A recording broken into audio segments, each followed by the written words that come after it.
Good afternoon, and welcome to this joint press conference by Minister Elina Valtonen and Minister Hanke. First, we will hear short statements by both ministers, and after that, we will have time for questions from the media. Minister Valtonen, please, the floor is yours. Thank you so much, and good afternoon, everybody. And so good to have a true friend, my colleague from the Netherlands here in Finland, and we talked about how we ordered this milder weather in order to be able to show that we really value this visit. And I think we had a very warm discussion also to accompany this relatively warm weather in Helsinki today. It has been a very pleasant launch indeed for this year full of challenges. Today we covered a wide range of topics. We discussed the Russian war of aggression in Ukraine, which unfortunately is still ongoing, but just underlines the fact that we have to be supporting Ukraine for as long as it's needed and stronger than ever, both bilaterally, and our countries are showing the example, but also as the European Union. And there we hope that the EU will be able, in the Council, to make some decisive action and important decisions later in the weeks to come. Now, what comes to the security situation in Europe, we discussed that. We do see that Russia is posing a long-term strategic threat towards European security. It is not just Ukraine, but Ukraine, unfortunately, now is taking the largest and the strongest hit in this, and that's also the reason that we have to be strong behind Ukraine and on their side. We also exchanged views on EU and NATO affairs, and also especially the cooperation between EU and NATO, which has to be further intensified in terms of security and defense on Europe. We exchanged many views on how to ramp up the defense industry in Europe, extremely important, not just in order to be able to aid Ukraine, but strategically for our own future as well. And then what comes to our bilateral relations, strong as ever, deep as ever, strong commitment towards the green transition. We have very strong companies in both our countries with cutting-edge technology, where we can work together not just bilaterally, but also towards the entirety of Europe and, of course, globally as well. And what comes to larger global issues, we do share the same value base very strongly: human rights, democracy, rule of law, and equality are the guiding principles in our foreign policy, and also what comes to the challenging and sad time in the Middle East. But thank you so much from my part. Thank you, Minister Valtonen, and now Minister Painslut, please, the floor is yours. Thank you. Ladies and gentlemen, this visit is an outstanding opportunity to underline the strength of the relationship between Finland and the Netherlands. And I would like to thank my counterpart, Elina Valtonen, for invitation and warm welcome, and also warm weather. Finland is an important partner for the Netherlands. Both our economies are knowledge and innovation intensive, with strong links between the private sector, the governments and the knowledge institutions, but also in our dealings with each other in the United Nations, in the European Union and other international fora. We see eye to eye on many issues, as we have seen just now. And nowadays, of course, the Netherlands is glad to have Finland as a reliable and strong partner in NATO. And Minister Valtonen and I discussed the current global security situation in depth. I understand how the Finnish must feel about Russia's war of aggression in Ukraine. Finland is sharing a long border with Russia, and it has a long and troublesome and sometimes troubled history with Moscow. And the Finnish are well aware of how Russia can put pressure on its neighbors. But Finland does not stand alone. We admire your willpower, your sisu. You show us what resilience is, what comprehensive security looks like in practice. And I want to emphasize that we stand shoulder to shoulder with you. And at the same time, it is of great importance to support Ukraine and that we continue to support Ukraine, whatever it takes, as for how long it takes. And in this regard, Minister Valtonen and I also spoke about strengthening security and stability through the European Union. And this is all the more important given the many challenges we are facing worldwide. Obviously, the armed conflict with Hamas and Israel comes to mind, and the Netherlands underscores the importance of a temporary humanitarian ceasefire, and this must lead to a sustained cessation of hostilities. And we are also pressing for immediate, unhindered and safe access of humanitarian aid to Gaza. Amid these worrying developments, I believe that it is crucial that we remain steadfast and continue to cherish the friendship and strong ties between our countries. So again, Minister Valtonen, I want to thank you for the very warm welcome, and I look forward to working together on this really important issue.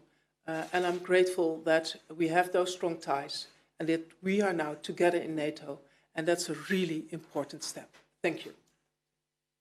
Thank you, ministers. And now we have time for some questions. And if you have a question, please raise your hand. And I also kindly ask you to present yourself and the media you work for.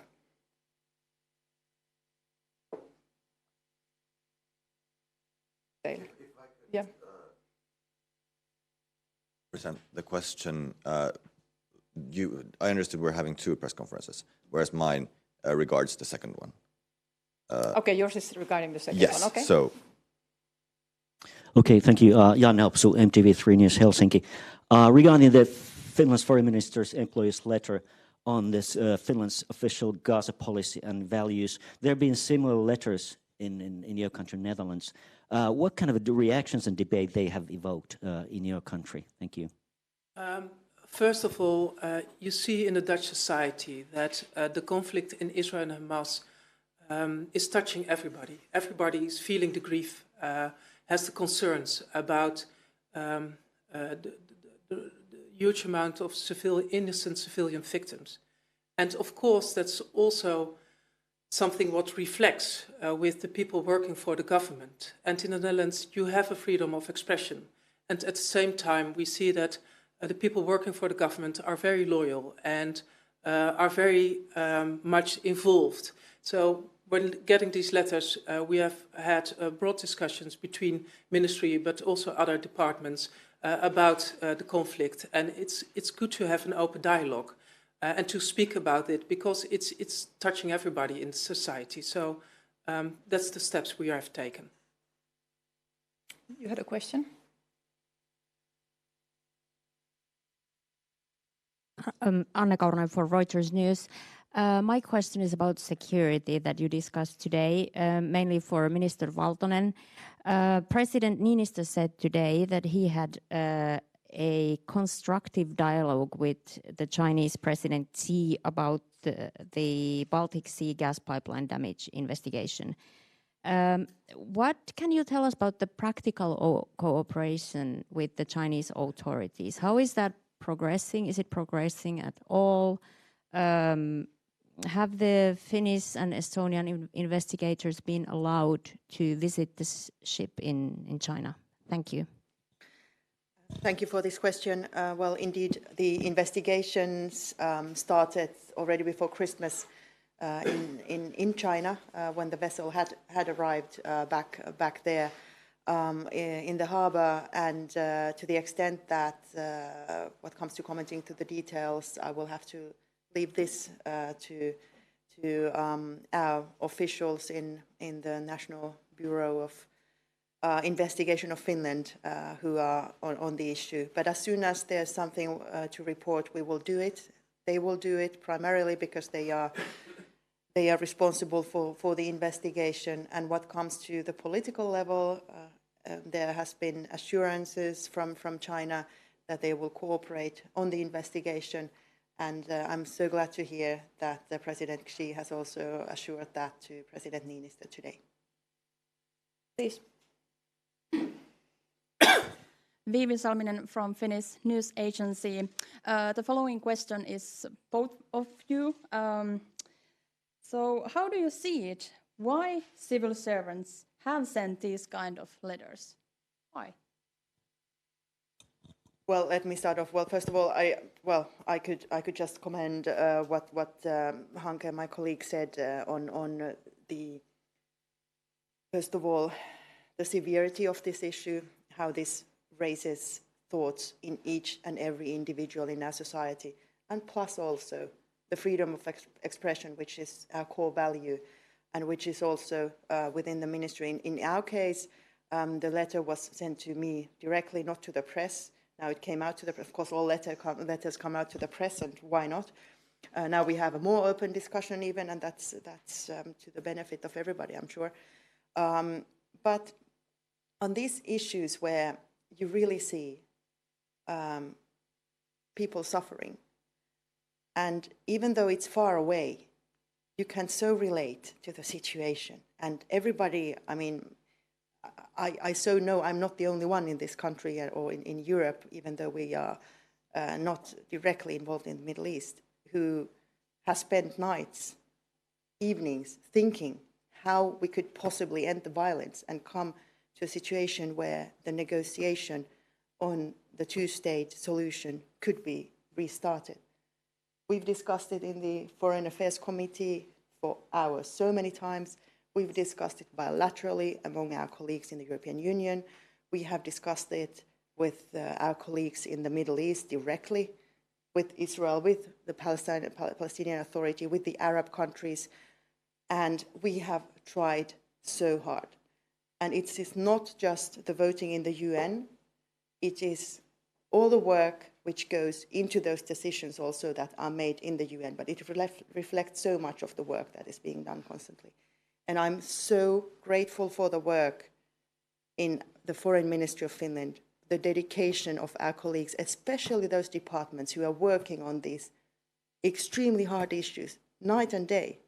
They haven't really rested, not even over Christmas. We have dedicated people on just the Middle East questions. We have dedicated people sitting in the Middle East in our embassies. We have dedicated people in the UN in New York and in Geneva. They do nothing else but trying to solve this. I'm grateful for that work. Unfortunately, the violence goes on, and together we will be able to find the best solution. And I can only agree to that, to be grateful for the work that the people, the civil servants at my department, performing, and they're working day and night, same as your colleagues. And at the same time, they want their voices to be heard and to start an open dialogue, as they did several months ago in the Netherlands. And that's the way, as a democratic country, we are having the dialogue, and people have the possibility to speak out, instead of a lot of other countries where also civil servants don't have the possibility to do that. I'm sorry, but the time is now up for the press conference. But if you have any questions related to this topic, you can ask Minister Valtonen later. So we will conclude this press conference here, and I would like to thank the ministers and the representatives of the media, and thank you for attending. Thank you. Thank you so much. Hanke, do we have a quick handshake? I will yes. remain here because